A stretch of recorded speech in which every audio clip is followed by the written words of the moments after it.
ازيكم يا حلوين؟ عاملين ايه؟ يا رب تكونوا بخير. احلى كفتة مشوية في الفرن هتعملوها.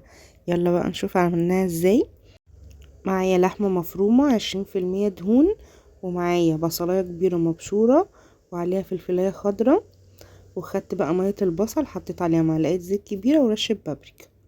هننزل بقى بالبصلة والفلفل على اللحمة، وطبعا انا متبلة اللحمة ملح وفلفل اسمر وشوية بابريكا، ولو عندك توابل كفتة حطي عليها، ونعجنها بقى كويس قوي كده.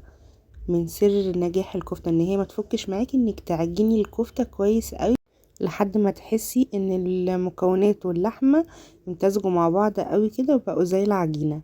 هنصبعها بقى كويس قوي، هنبل ايدنا بشوية البصل ومية البصل والزيت اللي حاطينهم على جنب، ونصبعها كويس قوي لحد ما تمسك كده في الخلة.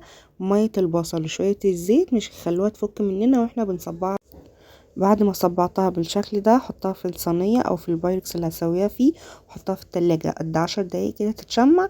وبعد كده ادخلها الفرن، هتطلع بقى معانا بالشكل التحفة ده. حطيتها في الساندوتش، حطيت رشة بقدونس وحطيت شوية بصل كده، حط عليهم رشة سماق وطماطمايه، وحطيت الكفتة ورشيت رشة طحينة مش قادرة اقول لكم خطيرة.